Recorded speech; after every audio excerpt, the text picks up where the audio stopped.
नमस्कार, मी विशाखा माळी तुमचं स्वागत करते यशस्वी शाळेच्या यूट्यूब ऑनलाईन एज्युकेशन प्लॅटफॉर्मवर. तर आज आपण बघतोय कंबाईन ग्रुप बी 2022 याचे विज्ञान ह्या विषयाचे प्रश्न, या विषयाचे PYQ. तर चला मग सुरू करूया आजच्या सेशनला. त्या अगोदर जर तुम्ही चॅनलवर नवीन असाल तर चॅनलला सबस्क्राईब करा आणि इंस्टाग्रामला पण फॉलो करा. लिंक तुम्हाला मी ह्या व्हिडिओच्या डिस्क्रिप्शनमध्ये देते. तर मग सुरू करूया आजच्या टॉपिकला. PYQ हे अत्यंत उपयोगी असतात. आपल्या MPSCच्या एक्झामच्या जाण्यापूर्वी PYQ सॉल्व केलेले पण एक चांगलं आहे आणि त्याची रिव्हिजन होणी पण एक गरजेची आहे. तर आपल्याला माहितीच आहे की राज्यसेवा जवळ आलेली आहे आणि कंबाईन पण पुढच्या महिन्यात आलेली आहे, जूनमध्ये, 14 जूनला. तर त्यासाठीच आपण ही PYQचे सिरीज आपण सुरू केलेली आहे. या अगोदर पण आपण बरेच PYQची सिरीज कंप्लीट केलेले आहे, PYQ सॉल्व केलेलं आहे विथ एक्सप्लेनेशन, की ते तुम्ही आपल्या चॅनलवर बघू शकतात. चला मग सुरू करूया आजच्या सेशनला. खालीलपैकी कोणत्या पदार्थाची औष्णिक प्रवाहकता, थर्मल कंडक्टिव्हिटी सर्वात जास्त असते? तर सिल्वर, चांदी. पुढे बघूया. पातळ पडद्याद्वारे प्रकाश डोळ्यामध्ये प्रवेश करतो त्याला डॅश असे म्हणतात? कॉर्निया.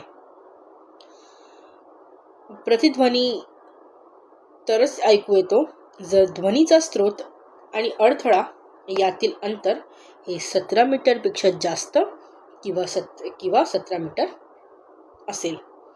Okay, 2 answer. पुढे बघूया. डॅशच्या अणूच्या मॉडेलमध्ये इलेक्ट्रॉनची कोनीय संवेग अँग्युलर मोमेंट ही h/2π या परिमाणाच्या अविभाज्य गुणक आहे. तर ते आहे बोहरच्या मॉडेल अनुसार. ओके, पुढे बघूया.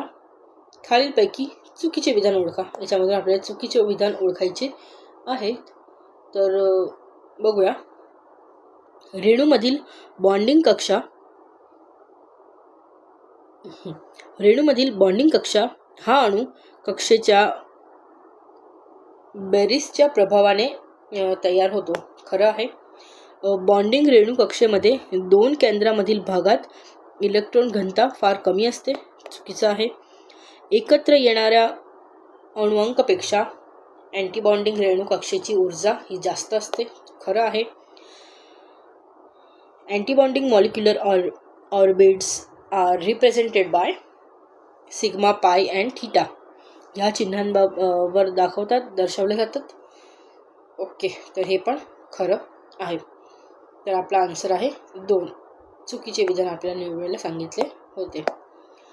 76 क्वेश्चन बघूया. जैविक नायट्रोजन फिक्सेशन दरम्यान नायट्रिफाईंग जीवाणू हे कोणाचे रूपांतर कशामध्ये करतात? अमोनियाचे रूपांतर करतात ते नायट्रेटमध्ये.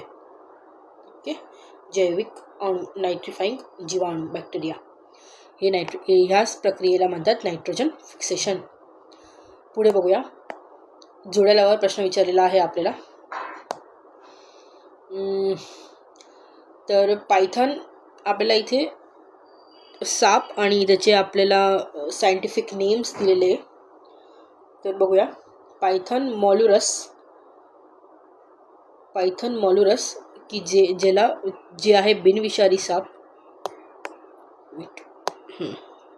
पायथन मॉल्युरस की जे बिनविषारी साप आहे. नाजा की जे आहे न्यूरोटॉक्सिक. वायपर रसिली की जे आहे हिमोटॉक्सिक. आणि टायफ्लोपस ब्रामिनास की जे आहे अंधसाप. आपला उत्तर आहे 1 आयोगाने दिल्याप्रमाणे. पुढे बघू. ऑरेलियाच्या लार्वर स्टेजच्या खालीलपैकी योग्य क्रम लावा. Okay, larval stage of Aurelia. तर त्याचा आन्सर आहे प्लानुला हायड्रोट्युबा सायफिस्टिस्टोमा आणि एम्फिरा.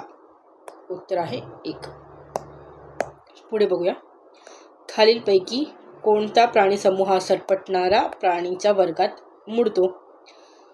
तर याचं उत्तर आहे कासव, घडियाळ, कॅमेल आणि टोटियार. उत्तर आहे फक्त बी. पुढे बघूया. खारपान पट्ट्यातील शेतीतील सिंचनामुळे पिकाच्या उत्पादनावर परिणाम होण्याची महत्त्वाची कारणे कुठली आहे? तर जमिनीच्या पोताच्या निकृष्ट दर्जामुळे, तर ही कारण असू शकते. पिकाची वाढ खुंटल्यामुळे, तर नाही. ओके, पिकाची वाढ खुंटल्यामुळे तर हे तर नाही शक्य. पाण्याच्या पिवळेपणा नाही. आणि जमिनीतील क्षाराच्या संचयनामुळे. ओके, हे पण आहे. आपल्याला काय विचारलं आहे? सिंचनावर परिणाम, तर जमीन रिलेटेडच असेल ते. तर जमिनीच्या निकृष्ट दर्जा आणि त्याचे क्षार संचयनामुळे. तर आपलं उत्तर आहे ए आणि डी. पुढे बघूया. आंतरिक कीड म्हणजे काय? आंतरिक कीड म्हणजे एखाद्या प्रदेशातील वर्षानुवर्ष असणारी कीड म्हणजे आंतरिक. एखाद्या प्रदेशात वर्षानुवर्ष असणारी कीड म्हणजे आंतरिक कीड. पुढे बघूया. ज्या झाडांची बी उघडी असतात त्यांना म्हणतात जिम्नोस्पर्म. आता आपल्याला अंग्रेजी नावं लक्षात ठेवावी लागतील. सगळे आपल्याला अंग्रेजी नावं विचारतात. आवृत बीजी, अनावृत बीजी नाही विचारत. एंजिओस्पर्म, जिम्नोस्पर्म. ओके. क्रिप्टोगम्स, ट्रेचिओफायटा. ओके, तर इंग्लिश नावे लक्षात ठेवत चला. जिम्नोस्पर्म. खालीलपैकी कोणता विषाणू एका व्यक्तीकडून दुसऱ्या व्यक्तीमध्ये संक्रमित सुई किंवा असुरक्षित लैंगिक संबंधामुळे पसरतो? तर हेपेटायटिस बी. कोणत्या शास्त्रज्ञांनी देवी रोगावरील लसीची शोध लावला आहे? Edward Jenner. पुढे बघूया. निर्जंतुकीकरण करण्यासाठी खालीलपैकी कोणाचा वापर होतो? अतिनील प्रकाश, अल्ट्राव्हायोलेट लाईट. पुढे बघूया. दिलेल्या विधानाशी निगडीत कोणते गृहीत हे बरोबर आहे? गृहीतक बरोबर आहे. ओके. सिगारेट ओढणे हे आरोग्यासाठी हानिकारक आहे अशी माहिती सिगारेट पाकिटावर छापलेली असते. त्याचं मिनिंग काय? गृहीतक काय?